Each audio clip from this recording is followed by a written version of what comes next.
at the end of the day, if we want to get there, this community has to encompass everyone.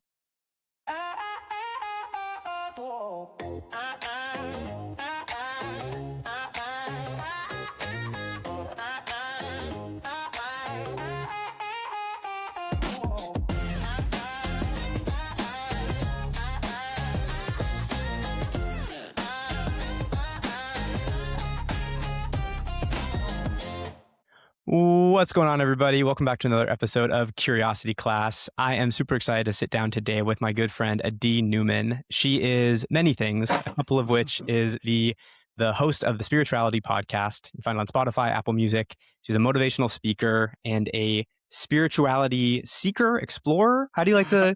Experiencer. Yeah. Amazing. Well, thank you so much for being here, Izzy. I appreciate you. And welcome to Curiosity Class. Thank you. I'm very happy to be here. Thank you. So give people a quick background. Okay. So, nice to meet you, everyone, and welcome. It's nice to be in Jeff's world. I was an entrepreneur for serial entrepreneurship, I hear people are calling it, for over 12 years, 3 different startups. And then the last one, I kind of settled in and I spent 8 years working within the Orthodox community in Israel, doing computer coding boot camp. So it was really like bringing all my tech experience and knowledge, but bringing it into my really big goal, which is to raise the vibration in the environments where tech was created, especially in Tel Aviv, where it's touching a lot of tech all over the world. And there are amazing people doing great work. And within my work in the spiritual realm and a pretty decent amount of time exposed to the Orthodox community, I just kept being exposed again and again to people who are really holding that spiritual space within the religious practice. And obviously for years, maybe people in America are not as aware of it, but in Israel, you're very aware of the fact that a lot of people from the Orthodox community, if later in life they decide they want to join society and they want to give back, they were limited because of the amount of theoretical schoolwork that they did. Basically, they study mostly the Torah and the Bible from 4th grade and on. And also they have a very big lack in English, which is a really big gap to close if you want to be in the tech world.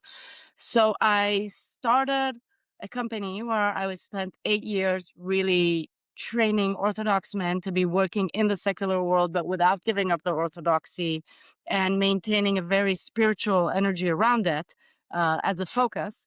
Which really, really brought me forward into taking my personal experiences, which were mostly in the realms of psychedelics for the past 25 years and yoga for the past 15 years, and bringing both of those worlds into the Jewish spiritual experience, which kind of out of that was born this new podcast and just teaching. And I think,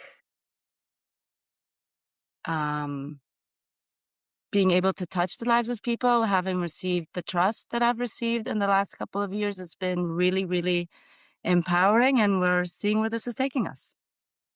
That's incredible. I have 1,000 questions. How, because as someone from the outside, I think we run in somewhat similar circles in the sense that it's actually not so unusual to bridge the gap between Orthodox Judaism, psychedelics, and yoga. That's actually a fairly normal thing, which I think is one of the coolest parts. We are very lucky. We run in a very, very privileged, very blessed circle. When I sometimes tell people about our, great sessions, our mind-boggling explorations, everyone's just like, where do you sign up? Yeah, 100%. But so if you're I think before I joined this, and for those listening, we're talking about the Zoom call that we join every week, and we study Torah together. And so it brings people with similar kinds of backgrounds and ideas and philosophies. But if you weren't part of that, hearing those 2 things or 3 things, I guess, would be super counterintuitive. So do you want to just break down how you think about blending all 3 of those: Orthodox Judaism, yoga, psychedelics? Definitely. Those worlds. So before I would say breaking down, I would say it was just an observance.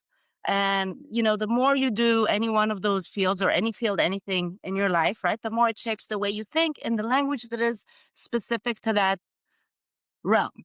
So I've been doing psychedelics for 28 years. 25, wait, I'm 43 since 16. Okay, yeah, 25. Yeah. Ooh.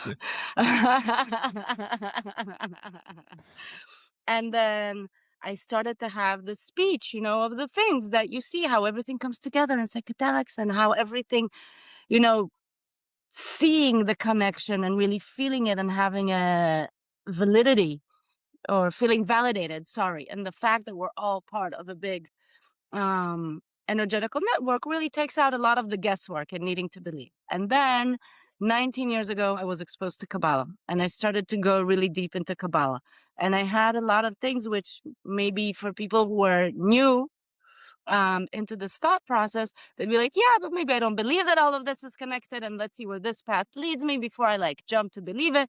But when I was meeting these Kabbalistic terminologies for different things, all of a sudden I was like, oh yeah, I've felt that.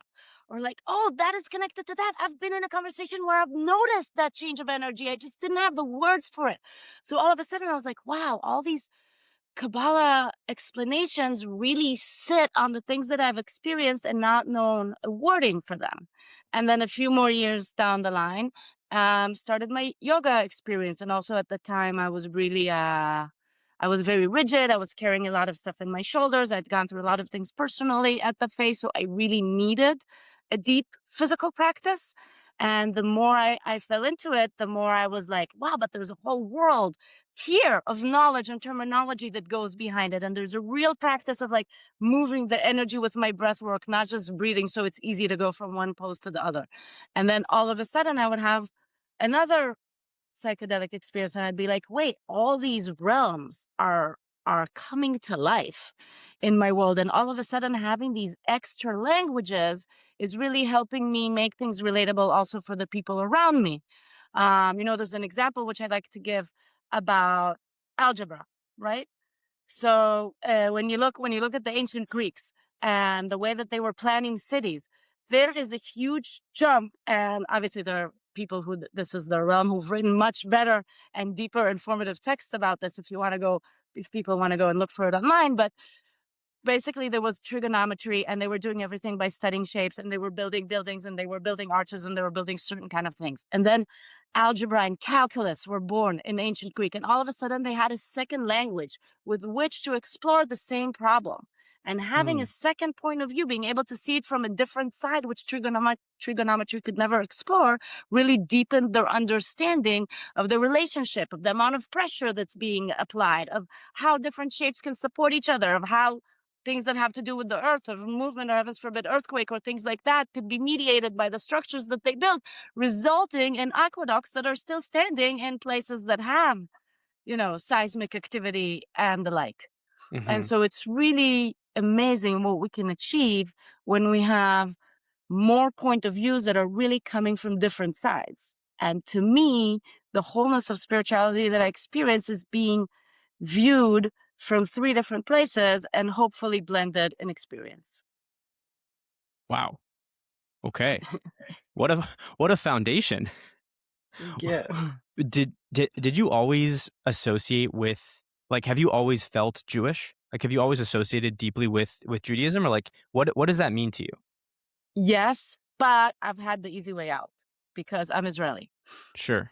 So in Israel, it's different because it's really taken for granted. As a child, growing up in Israel isn't simple.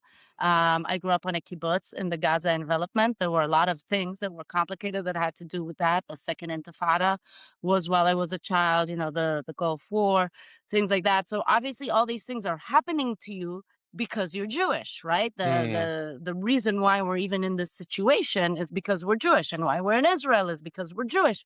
So it's very much a core part of your identity. I moved to New York when I was 16 years old with modeling. And all of a sudden, my Jewishness got something else. Like when I moved to New York, I wasn't keeping kosher. I wasn't as aware. I didn't grow in a uber secular family, but like regular Israeli traditional. My mom would go to synagogue only on Yom Kippur. We obviously kept Passover. We wouldn't eat chametz on Pesach, and we went to our family for every Shabbat dinner and for all the meals, sure, and for all the sure. holidays. But except for that, it wasn't very existent in our day-to-day life. And when I came to New York, a lot of people wanted to help me because I was Jewish. First of all, I'm talking about the Jewish industry, the fashion industry of 1999. So it was still very strongly the Jewish presence from the days of the Shmata industry moving into the fashion industry. I think were even more um, felt back then than they are now.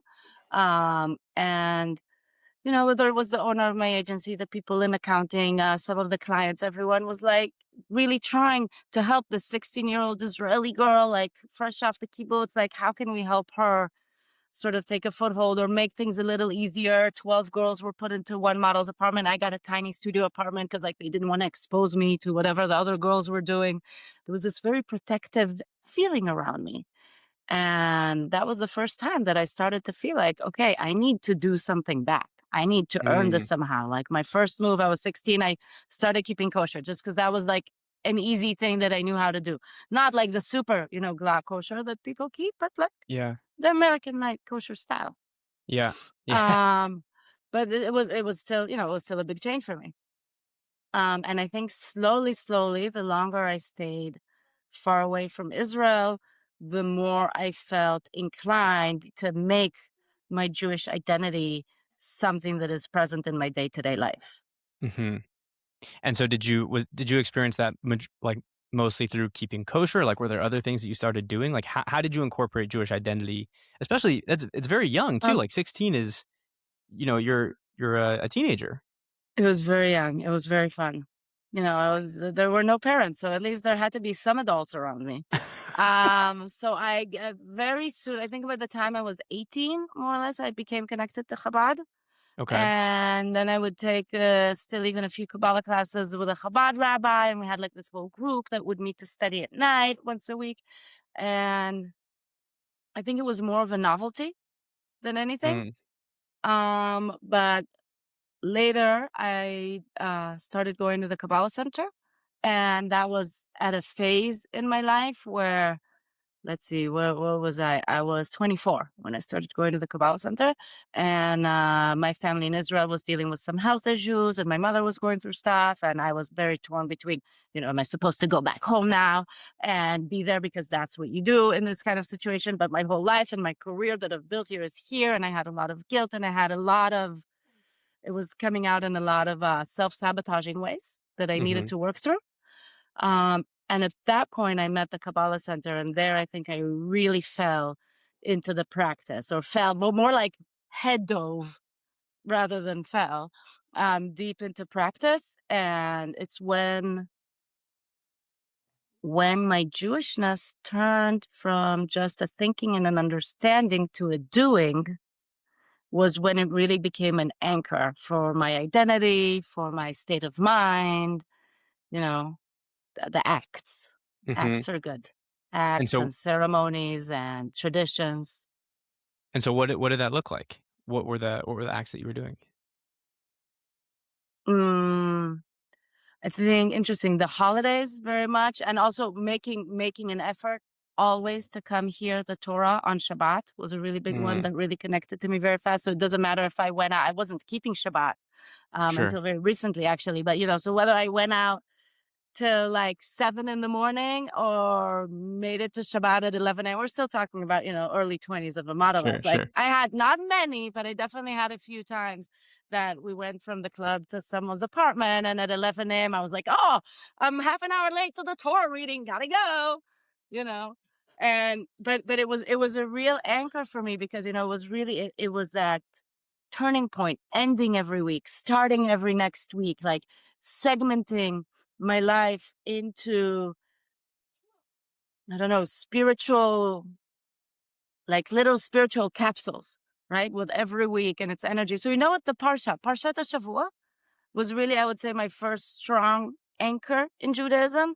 I Okay. would try to also study it in the middle of the week, but I didn't always make it to my class in the middle of the week. But then I would come and hear the class on Saturday and hear the Torah portion, and also just reading the words was always a big thing for me. And again, here I'm lucky because, I'm Israeli, so I came with maybe more of a Hebrew knowledge than some of your listeners may have, but you can always Sure. read. the words in English next to it. And somehow, even when they don't make sense and you don't understand why this is the story you're reading right now, they stay in your head, right? You go out to the rest of the day and you're thinking about something you encountered. Hmm. Wow. So I And think so, that would have been the big one for me first. For and then years, that was over holding me on. time, over time, you were just continuing to like dive deeper and learn more and go to the Kabbalah Center and get involved with your local Chabad. Like those were the things that you were Yeah, doing so to, nowadays I even study more with Chabad than with the center. I love the center, but I would say there were 11 years where I was a big student and then I kind of deviated on a different path. Now I like to mix the two, but I guess it also has to do with right the way I'm experiencing the world now. I like to mix the two. sure. The center is very structured and is very an intelligent approach to the knowledge. And I love that, right? I love the details and I love getting into it. And I love the relief that I can get by knowing everything is connected and it makes sense. And we're not just doing it because we're doing it. There's actually a reasoning and an explanation. So that side of it is very important for me.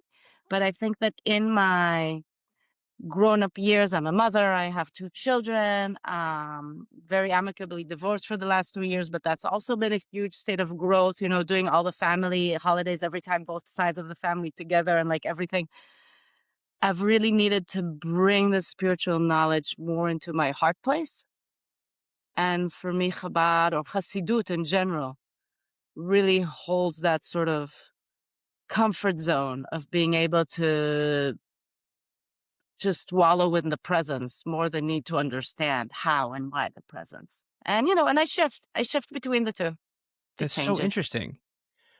So, okay, I'm going to ask a couple like maybe naive beginner questions. I've heard of Kabbalah. I could kind of give you like probably a layman's term of like what it means, but I actually don't know what it is or what it means. Like I'm pretty sure there was a book written about it called the Zohar. I think that was the start of it, but I don't even know that story. So like if you had to explain Kabbalah to me and I'm a third grader, what is it? Why are people fascinated by it? And then So, what do you do with it? first of all, if you don't mind, since I have a third grader, let's just make you a seventh grader. I think you can handle Amazing. the seventh grader level explanation. Amazing. The Zohar is very famous as being one of the main manuscripts of Kabbalah, but it is very important to say that the book of creation, which is attributed to Abraham, whether or not it was written by Abraham, it's definitely more than 2,500 years old and maybe even older than that, is considered the first Kabbalistic text. Okay. So it's even older than the Zohar. What does it mean? So there are two ways to look at there are two ways to look at it that coexist as one. On the technical side, Kabbalah is the structure behind. It is the structure behind reality. It is the structure behind realms. It has formulas. It has very specific structures. Light travels this way from here to here. It bounces off from here. It reverberates to here. This allows creation. This allows for souls. This allows for growth. This is constriction. This is expansion. Very specific, like technical details where, I would say if you're, building a house, okay? Let's say you're building not a house, you're building a huge building, and you also want this building to be green, okay? One of those buildings that gives back and uses energy and generates its own water, maybe from the foliage, and cleans the air of the neighborhood around it. Great, wonderful green building. So the structural sense of it is the blueprints, but the spiritual side of the blueprints is that it enables the building to give back. Okay. And it's both of those sides, which are like two different ends of the spectrum held in one place. Now, I want to go to a more classic explanation of Kabbalah. They talk about the Pardes. Pardes means orchard in Hebrew, but it's the four letters Pei, Resh, Dalet, Samech. You may have heard about it. Mhm. And the Mhm. Pardes are the four levels. We love to separating things into four layers. It is also a Kabbalah structure, always about the four levels of creation, but without getting too much in it. Pshat, Remez, Drash, and Sod. So everything you read in the Torah has the Pshat, which is the simple meaning of the words Moses went here, he went there, he did this, he lifted his hand, that happened. Okay, Remez means hint in Hebrew. The story, hints. at, oh, if Moses did this and he did that, then Hashem wanted, then divine light wanted that Moses' will to come through, because otherwise, how did this magic happen? From it, it hints at more parts of the story, but these are still technical parts of the story. The Okay. next one is drash, which is the lesson. What is the lesson that we can learn from here? We can look at it. Oh, Moses had to overcome the sensation, which he must have felt in that moment, and the people must have looked at him this way. So he had to overcome that, or he had to channel this for them and channel that for that. What is the lesson? And the fourth layer of the paradise is the sod, the secret. And Kabbalah is what holds the secret.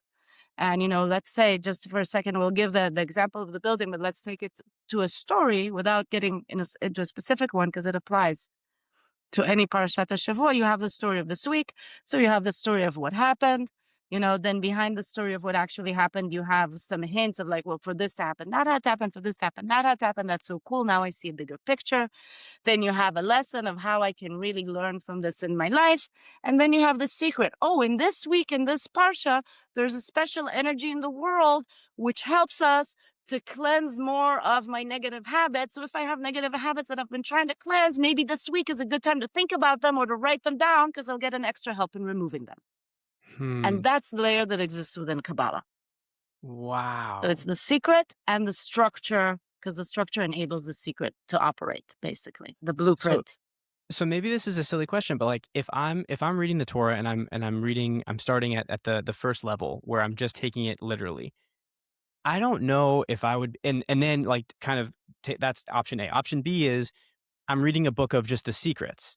I feel like I wouldn't actually get a lot of meaning from the secrets if I hadn't gone through all three levels prior to get there. Does that make sense? Like, so 100%, which is why, obviously, for many years, sorry, obviously is a bad use of the word, but which is why it was inherent into the study of Kabbalah that for many, many years, they didn't start studying it before it was men in their 40s. Because it was assumed, but there's also the meaning of the full cycle of 40. But without getting into that, a man and a religious man in his 40th year of study has been studying the simple layers of the scripture from when he was in the second grade. And he's been studying the deeper layers of the scripture from the seventh grade.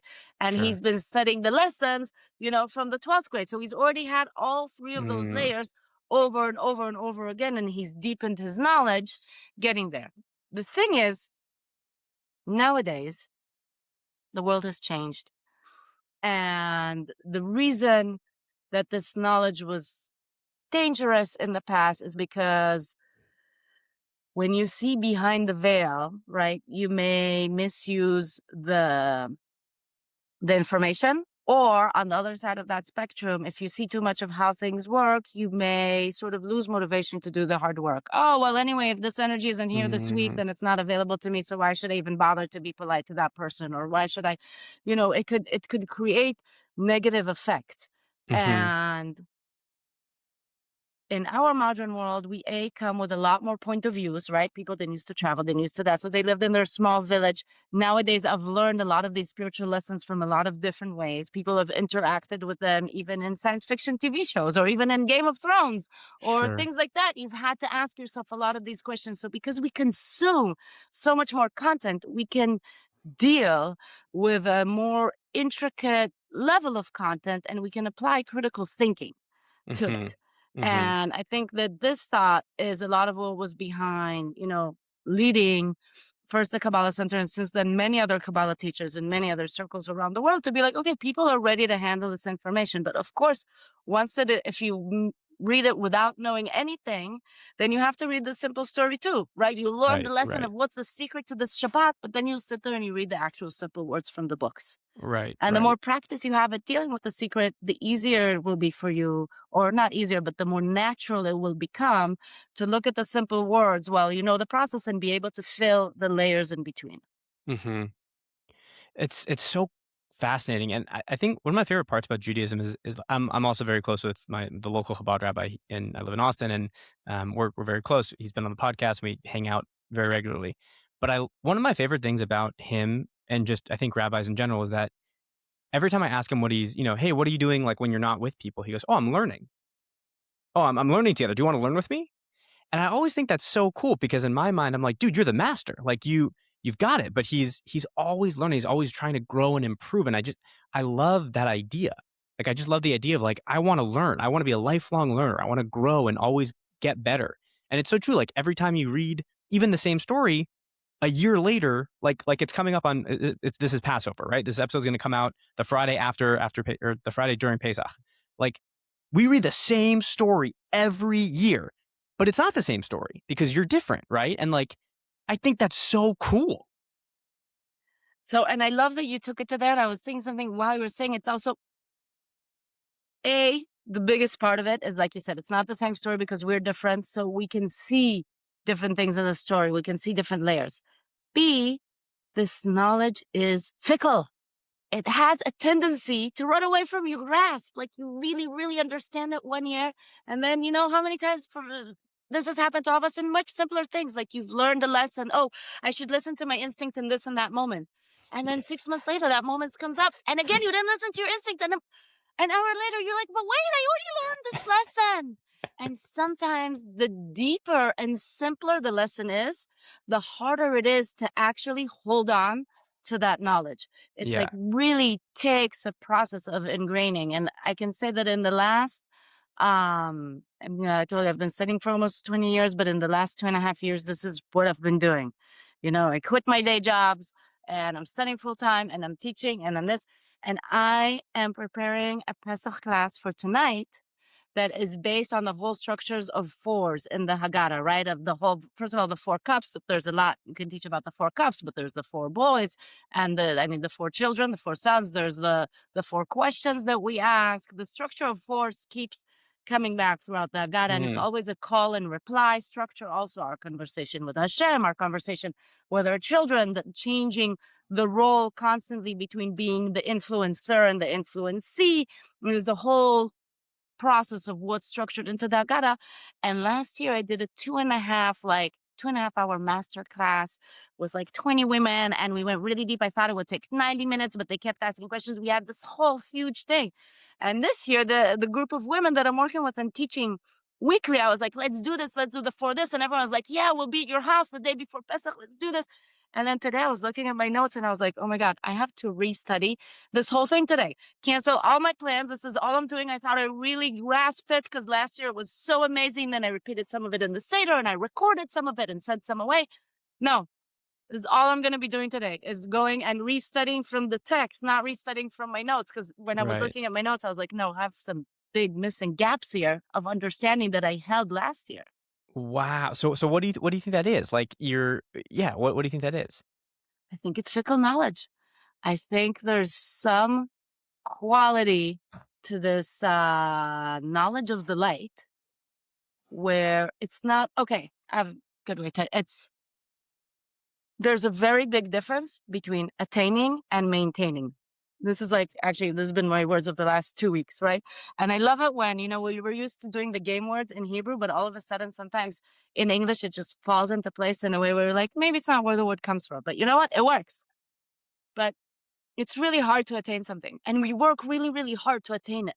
And then once we've attained it, we relax, right?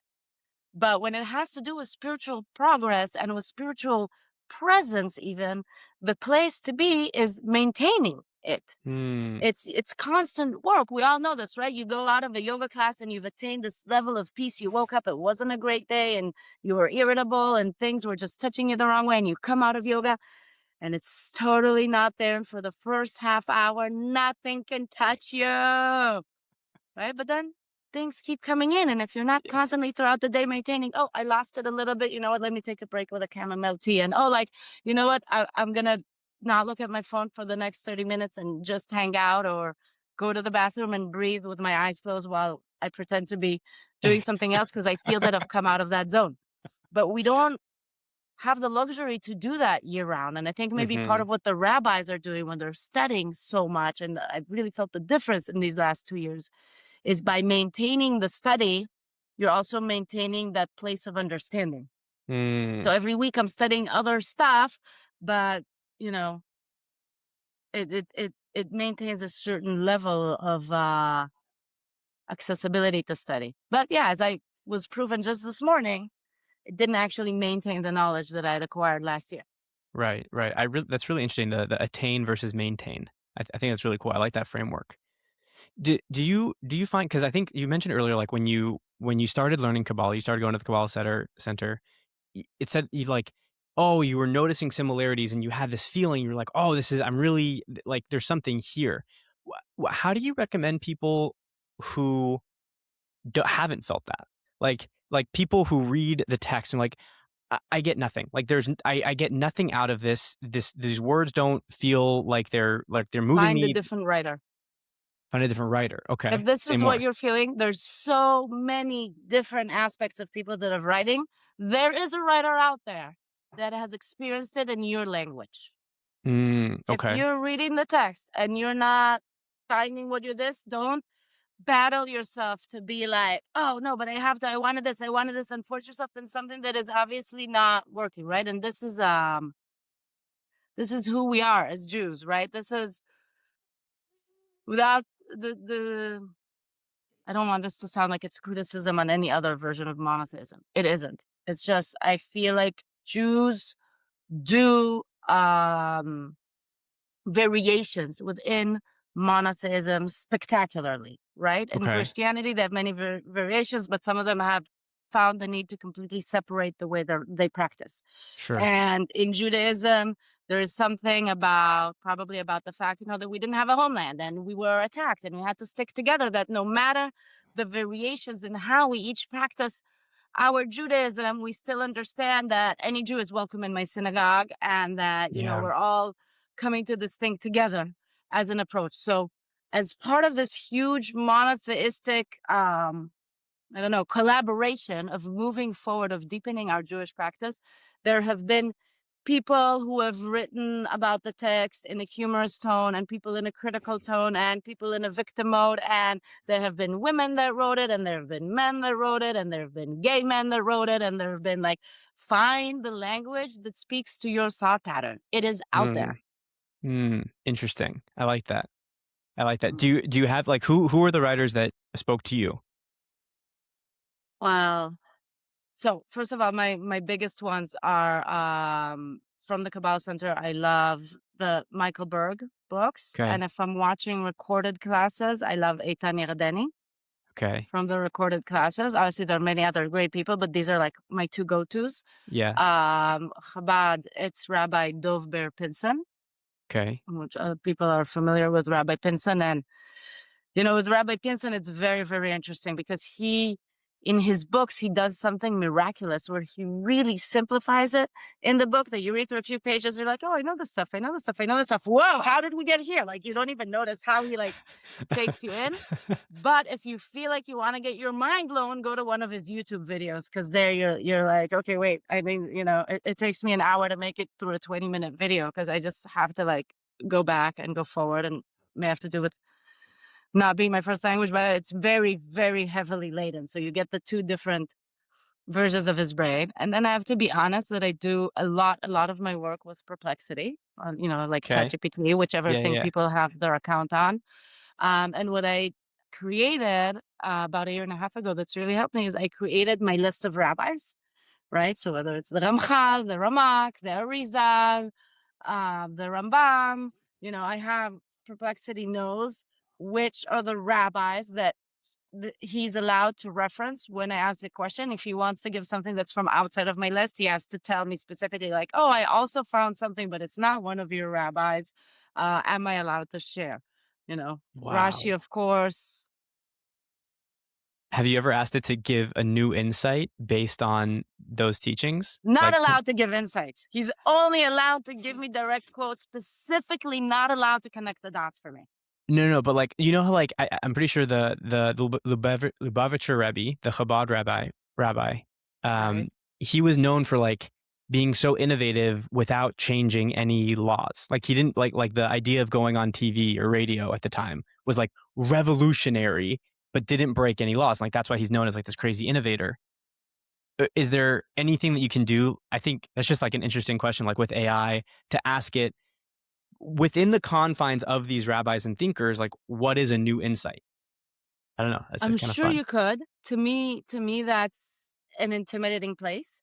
Yeah. I'm sure you could, but to me, that's the role of the rabbi or that's the role Sure. of the student, and that's also why specifically my AI knows because in the beginning it was doing that. And I was like, no, no, I'm connecting the dots. Yeah. Yeah. If Yeah. there's a creative process that's going to happen in my Mm, interaction with Perplexity, I want to hold the creative process. And Perplexity is my access to information. that's fair. But That's in a fair. lot of ways, part of when you're saying what do you like to read? So like I'll read something in Rav Pinson and I'll come across that he references a rule, Rashi used to say this. So then I'm like, oh, but what did the other rabbis, from my list obviously it means, um, think about this rule? And then only 5 out of the 10 will have a specific reference about it. So I'll go through all those references and one of them will interest me. And I'm like, oh, well, what book was that published in? Oh, okay. So give me the whole chapter that was published in. And then I go on the other app, right, on Safari to find like the whole chapter and not just the quote that ChatGPT brought me. And it's sort of like it's a guided study process, but because Chat has all that information, it's as if you have, some lovely old geezer just going and getting you another book from the shelf. Oh yeah, why Right. not? I'll Right. open this book for you at just the right page out of 1,700 pages. This is the thing you want to read. It's kind of like you've made your own Talmud. Like you've made your own commentary. No? I don't even know. I don't even know what it is or what to call it, but it's definitely been fun. Sorry, it's Allergy season. allergy season in Miami. Yeah, full time. Yeah. Wow, that's crazy. Okay, so have you always, and you said you've always found Judaism, your Jewish identity became stronger when you moved to the States. Was there ever a point where you studied other spiritual practices and like what's made you come back to Judaism throughout your life? So I've studied. I don't think it's about coming back. It's been my anchor for a really long time. I was lucky enough to take it for granted. We lived for 2 years in America as kids. I did first and second grade in Indianapolis, Indiana. My mom was doing her residency as a doctor there. And, she put us in the Hebrew Academy because that's what you do when your kids come from Israel, right? Because if I wouldn't do first and second grade, what would happen when I came back to Israel in third grade? Like, I wouldn't know how Hmm. to read Hebrew. So I think it was really ingrained into us that it's like, okay, now you're going outside of the country. Oh, look, our cups match colors too. Our shirts match color. Our cups match color. Boom. We didn't even plan this. There you go. Mm. And so I feel like, so to go back, it wasn't a getting back to Judaism, but the only thing I really, really explored deeply, I would say, is Hinduism and Ayurveda in general. Hmm. And I've been to India 3 times, and the first time was more like vacation, but the last 2 times I've been to India were very specifically spiritual journeys and knowledge journeys. Um,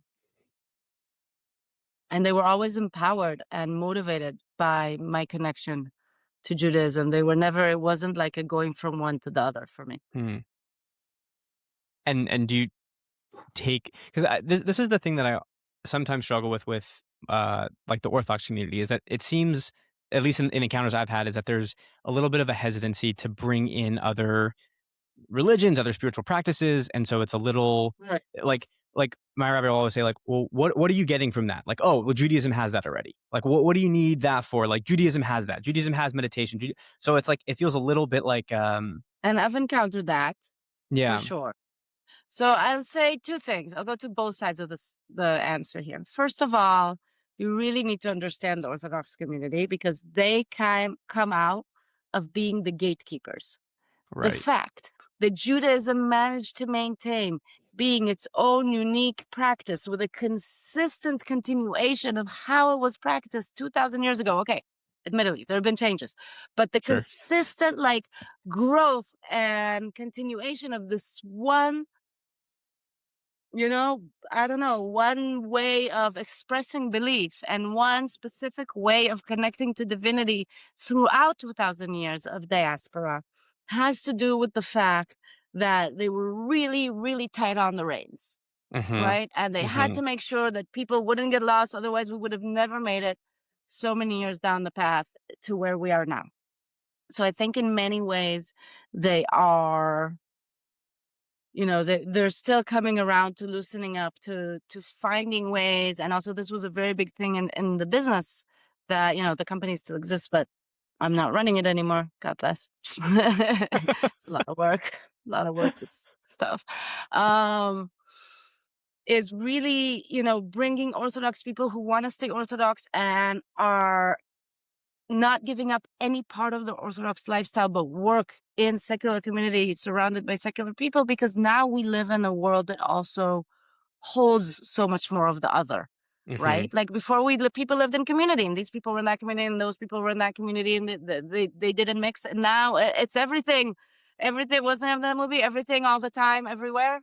Yeah, Or yeah, yeah. it's like, it's really the experience that it is out there when we're meeting people. So that's already one thing to say about the Orthodox community. And I think they are loosening up just in the last 20 years that I've been exposed to working with them, and more people are open-minded. And I experience it more from the side of the women.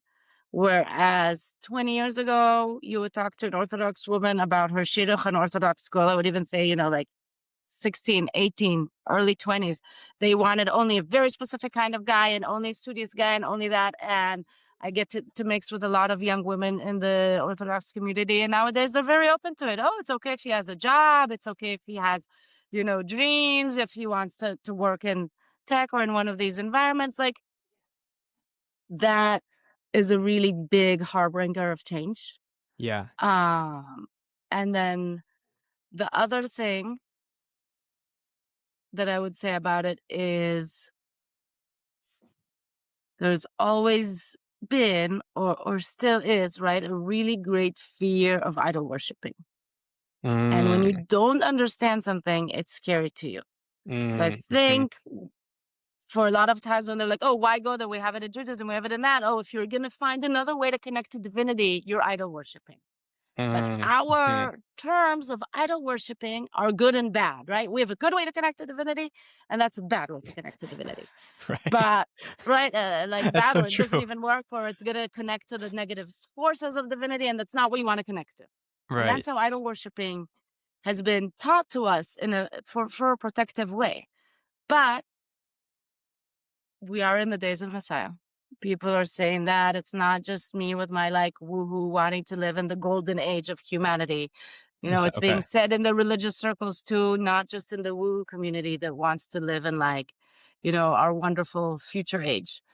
And in the days of Messiah, we need to treat Messiah as a state of mind, right? Yes, there will be a person that will bring it in one way or another, because human beings need a person, just like we needed Moses and just like we needed that. We need someone to see the connection and to see it happen. But the person that brings on the state of mind of Messiah is not Messiah. He will be dubbed as Messiah, but the true thing, the days of Messiah, is a shift. It's a conscious shift. It's sort of like, it's like the crown, right? That the kings wear.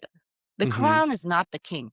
The Sure. crown lets you know that the king is here, Sure, sure. but it's not the power of redemption is in the crown itself, right? It's Mm, just a symbol. And the man that will be Messiah will be a symbol, and we will need him as something to focus our inspiration on. But at the end of the day, the days of Messiah are a shift, a true shift to love thy neighbor as thyself consciousness, to us being able to live in what it truly, truly means to be community. And in order to be community, whether you want to look at it from the very strict version of Or Lagoim, of the Jews needing to share the site with other people, or if you want to look at it from a higher version of, we've all had many incarnations and you don't know which soul was what religion in past times, and who we are now. At the end of the day, if we want to get there, this community has to encompass everyone. So we're in the days of Messiah. This is where we're at. It has to be everyone. It has to be brought in. So these things of idol worshiping, as I was connecting it before to idol worshiping having the negative effect. But nowadays, what we see is that a lot of other people, a lot of these other ways are actually true connection to divinity. Whether it's from what we all know that we can experience, right? I'm going, sorry for yoga, for the easy experience, but you do it and you have a better day. Whether it's even body practices and homeopathic medicines that can connect you to a place of being in a truer coherence so that you can heal yourself, so that you mhm. can allow for these things. whether it is medicine work that is coming from a completely different part of the world. They're not recreational or not anything, but really deep medicine work, which can affect your, state of being and your level of connectedness to the world around you. So there's a lot of ways to connect to divinity, and a lot of Hmm. this stigma of idol worshiping, I think, is really, really being removed in these days. And I think that the ultra religious people, they're the ones that know that it's the days of Messiah, even though they're not saying. So Hmm. the understanding is that this has to happen. Interesting. Okay, I kind of want to, like, when you say the ultra religious community knows that it's the days of Messiah, I love the imagery you just said where it's like everyone comes in and that we're in like this one big loving community. It kind of feels like the opposite though when it comes to especially the ultra religious community. Like it, and if it kind of feels like they're, and to your point, I think that the best argument, like in the most positive light, like they do have this continuity of history to hold on to the reins really tightly, and like that is an amazing thing that they've done. Like I don't know, I'm curious to hear your thoughts. Like something I think about a lot is like what is, like if I think about my grandparents, so 2 generations ago, they were all religious. They all were because they came from Eastern Europe and they lived in the shtetls, and like that's what they were. And if they could see me 2 generations later in America, like doing this fundamentally, like I don't live a very religious lifestyle. What's going to Right. be in 2 generations from now? Like we just had our first baby, and so like his, God willing, if he has kids, if he wants kids, like what are his kids going to be doing? And like I think about that, I'm like I don't know, like what's that world going to look like? How do you think about that? So, okay, there are two things that you said that I want to answer. The first one is you were saying that it doesn't seem that way from the Hasidim community, and it can be explored from both ways. But I will just say it's always darkest before dawn. Mm, And you have to remember when talking about your grandparents, and I do want to come back to what it would look like maybe for your child and for his future life. But it's very important to remember that the Judaism that came to us after World War II from Eastern Europe, the Judaism that we see nowadays, we're like, oh, not from Eastern Europe, from the Sephardic Jews. We had hmm. all these, the Talmud Bavli, we have all these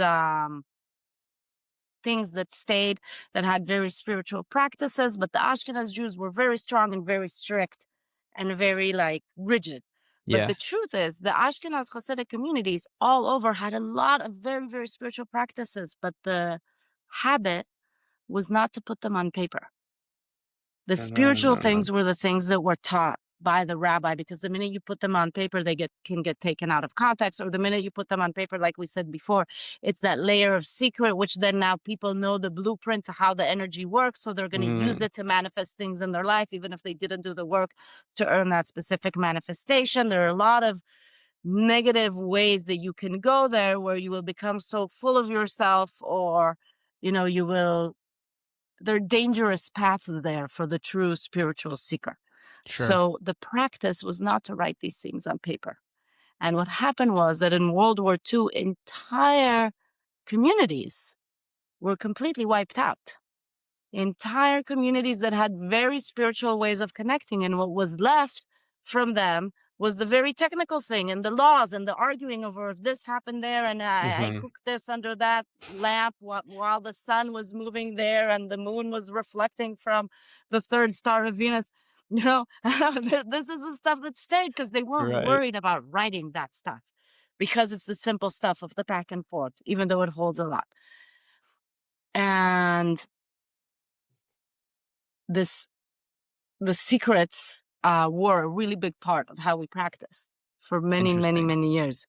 So I think that your grandparents, or at least your great grandparents, they had a knowledge of this. They had experienced this, but they had experienced this in ways which are only in Hasidut. And maybe a big part of why so many people in the young generations in Judaism are looking out is because we don't have this spiritual practice in Mm, our Jewishness anymore. And we live in a world where there's no reason for us to give up on having a spiritual practice. We see people around us balancing knowledge and spiritual practice and, in day to day life. Now, wait, taking it in, say more. What do you mean by that? We see people who are balancing, because that's an interesting perspective.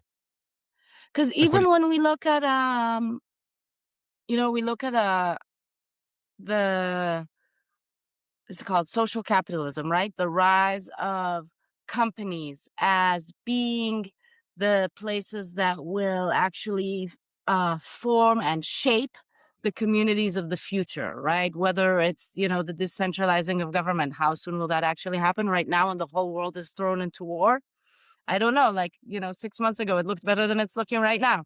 Sure. But these things, the changes, the big changes take time while the day to day goes up and down. But at the end of the day, the leaders of these global companies, the biggest speakers online that people are actually listening to, they're talking about spiritual practices. They're talking about, Yeah. for some of them, the spiritual practice is just a physical practice, but it keeps their body, soul, their body, mind, and soul connection strong, because whether it's staying healthy, whether it's, surfing, whether it's Meditation. meditation, which is actual talk about spiritual stuff, right? Yeah, yeah, yeah. Actual Okay, okay. focus and focal points. It's becoming an understandable tool of the maintenance, of the maintain, right? We're constantly Mm, working hard to attain all these things, but we have to maintain them or it doesn't matter, or it's just great for the time being. sure, sure, And when I said we see people around us having a spiritual life, it's becoming more and more common. I don't want to not have a spiritual practice because I believe in a Jewish way of connecting to divinity. I sure, deserve to have both. sure. Interesting. And in Okay. some ways, to get back to what you were asking about your son, I hope that some of the awakening that's happening in the Jewish community right now and some of this new age thinking that's happening in the Jewish community right now means that by the time your son will be in his teenage years, his after school Jewish program will be teaching him these things. And he Mm. will have already ingrained the solutions to having a meditative practice, to having a spiritual existence, and to having a strong Jewish identity all rolled into one experience. So as a mom, how do you I can ask for some parenting advice. How do Of you do that? How do course. you ingrain Jewish identity into your children? Or how do you think about that? Well, I'm very lucky. My kids go to an amazing school called Soulful, which is abbreviation of Student of Life for Life, but obviously Soulful. And Okay. it is a Torah Earth school. What is that? I don't know what that is. Well, you don't know what it is because it's a new thing, but there are all sorts of new things popping up all over. So basically, it involves Montessori, Torah study, and an Earth school. Which is from a lot of the sciences being structured around general Earth arcs and actual farming. Like they have a farming block every day that they do farming. And then like, for Cool. example, the girls are doing challah every Thursday, but then on Tu B'Shvat, they use the vegetables that they grew themselves to make like this bread it's really, really cute. They come home with like mud up to here and paint on their clothes and tzitziot sticking out of like, everywhere. Um, it's very special. We're very lucky. But new things are starting to come up. I mean, I in the last 2 years have been exposed, and we don't know if she wants to be named or not, but from our group, and I keep hearing about these Yom Kippur ayahuasca ceremonies. I don't know if you know about these, that they're doing in upstate New Mm. York, and they're going up for 48 hours, and they're fasting, and they're doing the ayahuasca ceremony like before and into the fast and on the way out of the fast, and they're singing all the hymns and doing all the prayers while on ayahuasca and fasting in nature. It's like there are some really new age Jewish things happening out Mhm. there. So I hope we're shaping a future. Wow. Okay. And so you talk about schooling is a big one, and then like what about at home practices? Like what do you do at home to instill Jewish? I'm sure also like speaking Hebrew is a big one, or I would Right. imagine speaking Speaking Hebrew is a big Hebrew is one. a big one. And both me and the father of my children are Israeli, so obviously that's a big one for them. And I think a lot of it comes from school because when they talk about what they did in school, or when you're talking about the program of next week, it gives it like, of course, you can do it. So many people have done it just generating it from home. But I Mhm. think putting the kids in a Jewish environment, which would never be important for me if I was living in Israel, for them to have a religious environment in school. But I totally Sure. understand my mom and why she did it when we were kids, because, they spend so many hours there Right. every day. And at the end of the day, they come home and they want to talk about what happened at school because this is their action, right? They have a Sure. big science project that they're going to do. They have it like this is what we're around. Um, we try to make Shabbat fun, but now the days are getting longer and the Shabbat can be a little crazy. Like my son can be walking around at 6 p.m. like, I want to watch a show.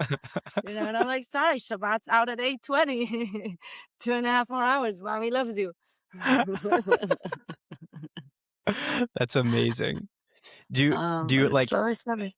on the other side of that, do you think about like how to make sure that your kids still have an like access to I'm gonna say like the secular society, right? Like we live in a secular world, we live in a Right. secular society. So like how do you think about balancing those two things? So I think it's really important to be aware of the balance. After school activities, I Hmm. make an effort to do them outside of the school or the Jewish community, right? Because you could go to the JCC and get everything there too and everything there, but Right. then it's all really like of the same. So like my son's basketball and my son's, the classes that they do around, I try to do it from externally. My kids personally have already been to 6 burns. Sorry. So I know Wow. it's not very fair, maybe not very achievable, but that really keeps them meshed into the Yeah. secular society.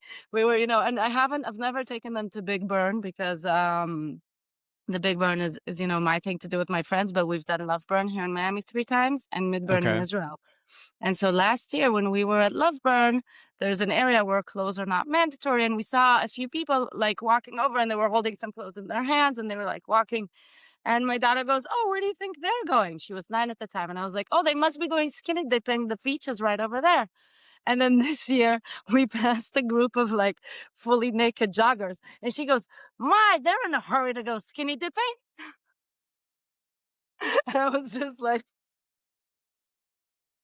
That's wild.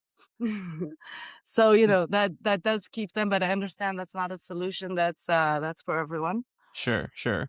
Holy But yeah, smokes. if you can take them to some festivals, that'll keep Mhm. them very involved in life. And in general, involving your kids in whatever you find inspirational. Mm, I love that. Thank you. Maybe they're gonna do it, but separating, right? It doesn't mean that they get to come with you everywhere. You need to have your own places where you grow and you and your wife get fulfilled again with Right. that thing that makes it work for you. Like you Right. need that, Right, right. For sure. but see how and where you can share it with them too. I know you've mentioned that over the last 2.5 years, especially, that's been like a period of intense like growth and learning. I'm curious, is there anything that you've changed your mind about recently? Either it doesn't have to be from the last 2.5 years, but just in recent So memory, like what's something you've changed your mind about? I can tell you, interestingly, I may have answered that question differently on a different conversation, but with everything we're talking, I only started keeping Shabbat 2 months ago, two and a half Okay. months ago. This is very new for me. I'm still not fully keeping to the point of like, I'll cook my son something to eat and I'll do something like that. I won't touch the phone or a screen or get in the car. Sorry, or get in the car, but I will do some of these other things around. Um, what had changed for me, I was performing the wedding of a really good friend of mine. And I knew that the crowd was very secular, and the people that were going to be doing the roles, the Jewish roles in the wedding, were also very secular. And I really wanted to explain to the people who were the two witnesses what is the importance of a witness in Judaism. And just to go in it lightly without going too deep, but basically the idea of a witness, especially in a wedding, or even first of all, as Jews, we perceive ourselves to be witnesses of Hashem, witnesses of divinity. That is one of our greatest roles as Jews. And being the witness is being a bridge to spiritual energy in the physical realm. So by seeing divinity everywhere we look, we bring divinity into everything we experience, right? Which is a different version of, see the positive side and then it'll have a positive effect, but it has a few different meanings, but it's always been considered the role of the Jews. to be the witnesses. And when you're a witness at a wedding, it's very, very important. You're really supposed to see the spiritual connection between these two people. And by witnessing the moment that the ring goes on and the moment of the cup breaking, you're witnessing that, you're really like allowing their spiritual bond to move through you and through your eyes into reality. Now, we all know the eyes have power, right? I'll give one of my favorite examples for this. It's a very small example. It really grows from that. But even, in physics, they know nowadays, right? That if you look at a science experiment, you're going to affect its results, right? Like when they try to measure the location of a particle, then they can't measure the location and the speed at the same time, because if you're Right. measuring the speed, that affects the location, or measuring the location affects the speed. Or even an easier example that all of us can connect to, when someone is looking at you from behind, right? You know that feeling? So Yeah, all of a yeah, sudden you yeah. get it in a big room, someone's looking from behind, and you turn around and you look right at them, right? Yeah, yeah, yeah, You don't yeah, turn yeah. around and you start scanning. You turn around and you feel them. Yeah. How did you know exactly where to look? Ooh, I'm getting chills. It's because you Oh, it's feel such a good it. question. Okay. Because you feel it. So there are experiments on it online, which are really cute, which you can see with kids. Kids are really like, they get 9 out of 10. They're in a room and someone is looking at them from behind, and they just need to push the red button whenever someone comes into the room to look at them from behind. And the grown-ups only get like 3 out of 10. Because we've become a little desensitized to us. I guess because a lot of times we're in public places and maybe someone that doesn't even know us could be talking about us from afar, or could be mentioning something about what we're wearing, what we're that. So you slowly desensitize.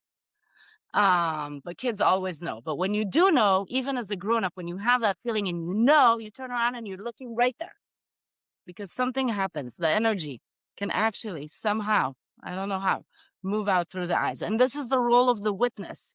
They connect in their mind, they connect in their soul to the spiritual connection that they're feeling, and they bring it into existence by viewing it. Now, I was explaining to them that about being a witness at a wedding. And then I was at Shabbat 2.5 months ago, and I teach a little class at Armenian every Shabbat. It's just a short 10-minute like class to get people in the right energy before we start everything, and to connect somehow to the secret of this week's portion. And while I was teaching this class, someone came up, a soldier from Israel who's done a lot of military reserves, and without getting all the details, he was telling the story, he was this, he was that. And we started talking about witnesses between us, and how in actuality, if you're very religious, you have to keep Shabbat to be considered a proper witness for a wedding. Mm. And him and I were talking about it in front of everyone, I was like, wait, I want to explain to the people, because, we say witness, but I want to explain to them just what it means.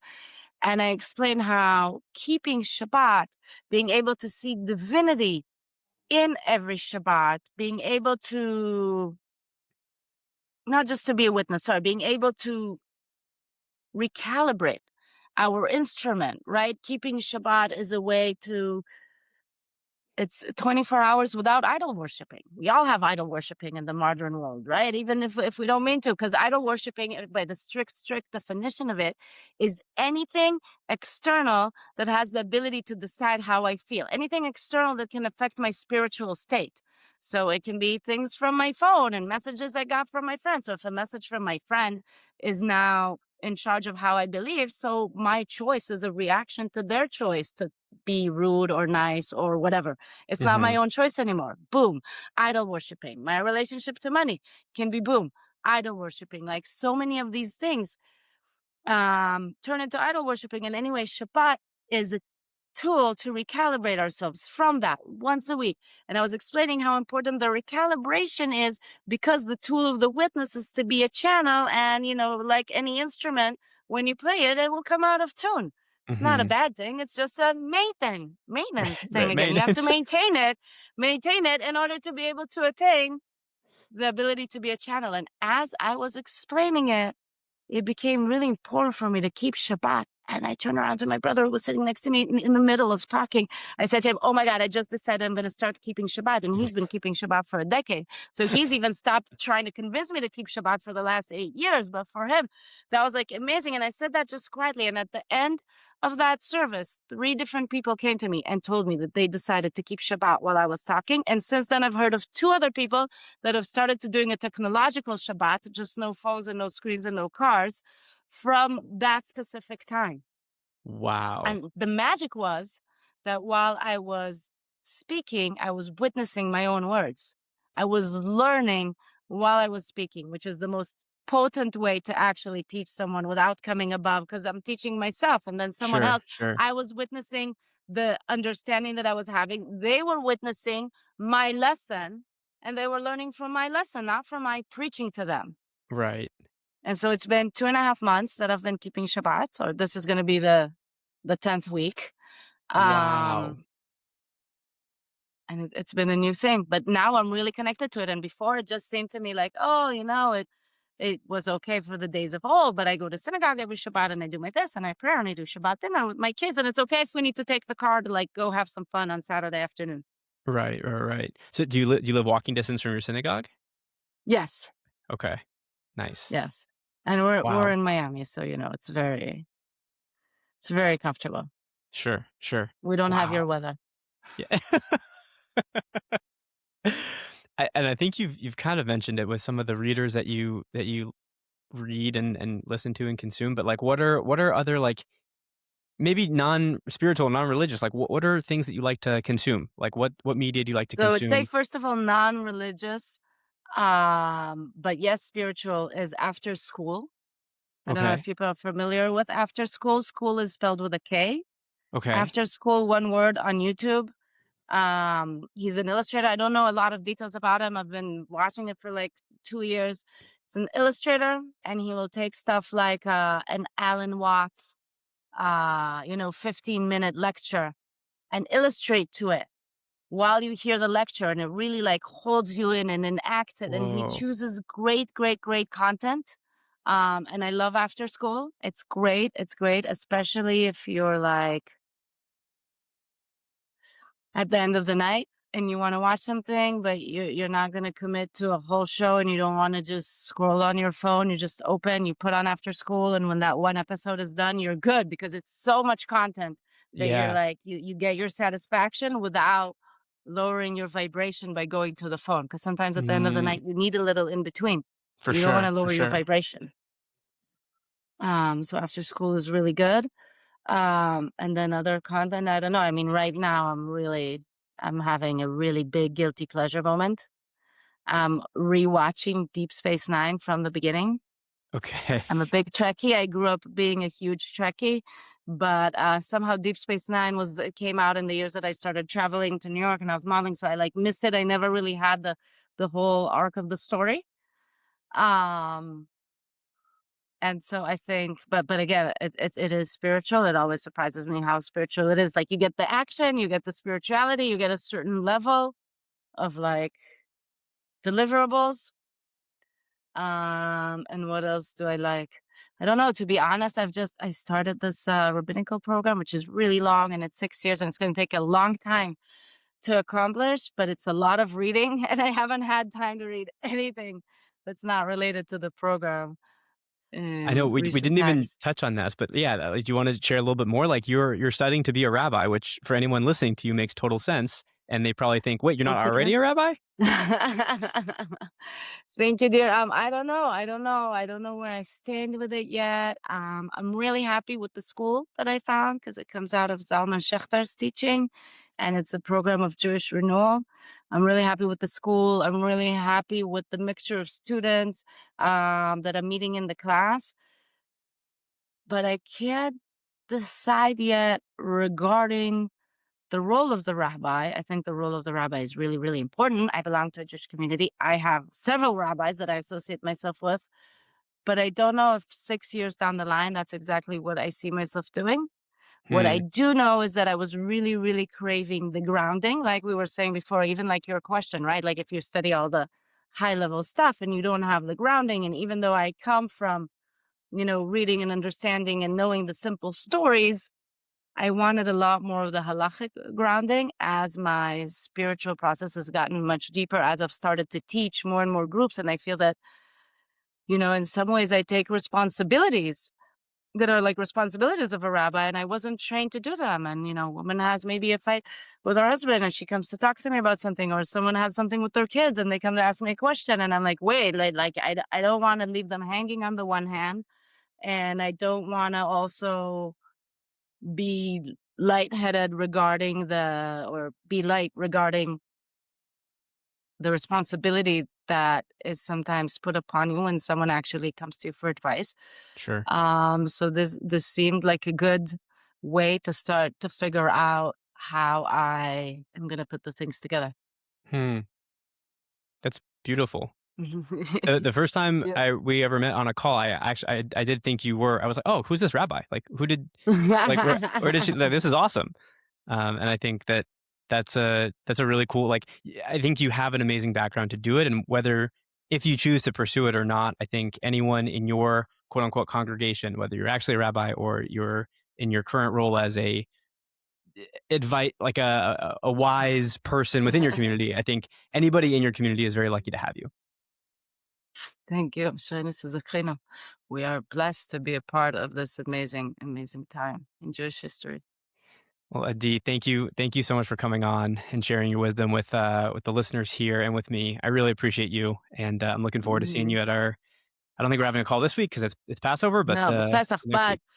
thank you, Jeff. And I hope that by the time this airs next week, this war will be history, and we will be celebrating just peace for people all over the Middle East Amen.